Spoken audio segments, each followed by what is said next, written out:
Selamat pagi kekasih Tuhan. Kita akan kembali dalam Daily Devotion hari ini. Kita akan masuk di dalam doa. Sakatakan atukuralayan atukurala.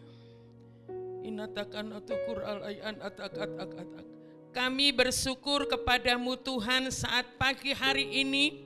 Engkau yang telah membangunkan kami dari peristirahatan kami semalam dengan tubuh yang sehat, tidak kekurangan satu apapun, karena kami percaya Allah yang kami sembah, Allah yang hidup dan berkuasa, yang sanggup menuntun jalan hidup setiap kami pada hari ini. Dan kami mau mendengarkan firman-Mu Tuhan. Tolong urapi setiap kami, urapi kami hamba-Mu, biar setiap jemaat-Mu yang mendengarkan firman-Mu ini boleh melakukan di dalam kehidupannya, sehingga setiap umat-Mu mengalami kemenangan. Terima kasih Tuhan, di dalam nama Yesus Tuhan kami sudah berdoa, amin. Pagi hari ini saya akan sampaikan firman Tuhan dengan tema Roh Kudus itu pengharapan yang nyata. Saya akan bacakan firman Tuhan pada saat ini yang saya ambil dari Roma pasal 8 ayat 26. Demikian juga Roh membantu kita dalam kelemahan kita, sebab kita tidak tahu bagaimana sebenarnya harus berdoa, tetapi Roh sendiri berdoa untuk kita kepada Allah dengan keluhan-keluhan yang tidak terucapkan. Kekasih di dalam Tuhan, dalam Roma pasal 8 ayat 26 tadi, di situ dikatakan bahwa Roh akan membantu kita dalam segala kelemahan kita. Dalam Roma pasal 8 ayat 26, kekasih Tuhan, firman Tuhan yang disampaikan oleh Rasul Paulus kepada jemaat yang ada di Roma. Di situ mengatakan bahwa Roh membantu kita dalam segala kelemahan kita. Sebab kita tidak tahu bagaimana sebenarnya harus berdoa. Kekasih Tuhan, sejak kapan Roh Kudus membantu dalam kelemahan kita? Yaitu saudaraku, sejak kita dilahirkan baru oleh Allah, maka tubuh kita menjadi tempat kediaman Roh Kudus, dan Roh Kudus menyatakan bagi kita hal-hal yang tidak terucapkan. Dalam 1 Korintus pasal 3 ayat 16, di situ dikatakan, tidak tahukah kamu bahwa kamu adalah bait Allah dan bahwa Roh Allah diam di dalam kamu. Firman Allah berkata bahwa diri kita, diri saudara, kekasih Tuhan, itu adalah bait Allah, tempat kediaman Roh Tuhan. Kalau kita sadar bahwa diri kita adalah rumah Allah, tempat kediaman Roh Kudus, tentu kita akan menjaga hidup kita tetap tinggal di dalam kekudusan dan kesucian. Kita tetap berusaha untuk hidup benar di hadapan Allah, karena saya percaya Roh Kudus itu membenarkan hidup kita semua. Kekasih Tuhan, kalau saya tadi berkata sejak kapan, dan sekarang kita akan melihat mengapa Roh Kudus membantu dalam segala kelemahan kita. Karena apa kekasih Tuhan? Karena Roh Kudus tahu ketidaksempurnaan dan keterbatasan dalam hidup kita. Maka Roh Kudus membantu orang-orang percaya, saudara dan saya, untuk mengungkapkan segala kebutuhan, segala permasalahan kepada Allah. Kekasih Tuhan, Roh Kudus tidak hanya membantu, tidak hanya menolong, tetapi Roh Kudus selalu bersama-sama dengan kita secara terus-menerus menanggung beban kita.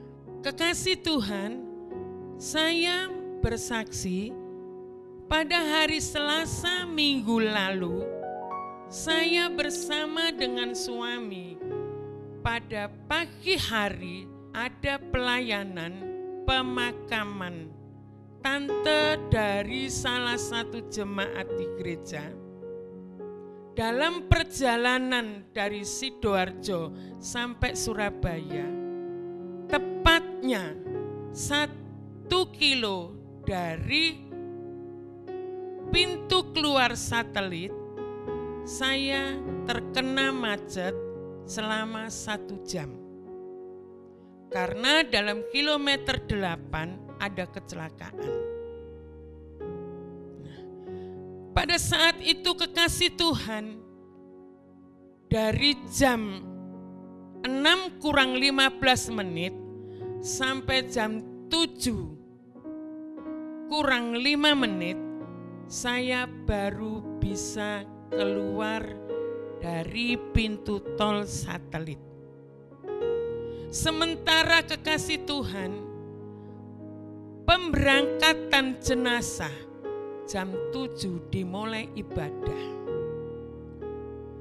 Kekasih Tuhan, sebagai manusia yang banyak kekurangan dan keterbatasan dalam hidup saya berdoa kepada Tuhan, saya berdoa kepada Roh Kudus dengan berbahasa lidah. Saya minta bantuan kepada Roh Kudus agar Roh Kudus memberikan jalan yang lancar. Tetapi Tuhan tidak pernah mempermalukan. Roh Kudus tidak pernah mempermalukan orang yang mau berharap kepada Tuhan. Tepat jam 7.15 menit, saya bersama dengan suami tiba di Adiasa. Saksian ini kekasih Tuhan, saya bisa melihat, ya, saya bisa melihat dan merasakan campur tangan Roh Kudus dalam doa ketika saya mengalami permasalahan. Karena saya tahu Roh Kudus menyempurnakan doa yang kita bawa kepada Tuhan. Sebab Roh Kudus tahu yang terbaik bagi orang yang percaya. Jadi kekasih Tuhan, Roh Kudus bekerja 24 jam dan Roh Kudus terus menyertai dan bekerja aktif dalam hidup kita agar kita orang yang percaya kepada Tuhan bisa memahami kehendak Allah. Kekasih Tuhan, Roh Kudus, Roh yang ada dalam diri kita adalah roh yang dahsyat. Roh Kudus yang ada dalam hidup kita adalah roh yang hidup. Dia siap selalu dan dia bekerja dengan aktif membantu setiap orang yang percaya kepada Tuhan, saudara dan saya. Disinilah kekasih Tuhan peranan dari Roh Kudus di dalam kehidupan kita, bahwa Roh Kudus itu membantu dalam menghadapi ketidakmampuan dan ketidaksanggupan kita sebagai manusia. Oleh sebab itu, tetaplah berdoa, maka Roh Kudus akan menyempurnakan segala hal yang kita inginkan dan kita butuhkan kepada Tuhan. Amin. Kita akan berdoa. Segala puji dan syukur kepadamu Tuhan, Engkau yang telah memimpin kami untuk menyampaikan kebenaran-Mu, dan kami percaya Tuhan, setiap kami Tuhan memberikan kekuatan dan kemampuan untuk melakukan segala kebenaran-Mu. Roh Kudus, sempurnakan dalam kehidupan kami agar kami tetap taat dan setia kepadamu. Terima kasih Tuhan. Dalam nama Yesus kami sudah berdoa. Amin. Baik kekasih Tuhan, selamat beraktivitas. Tuhan memberkati.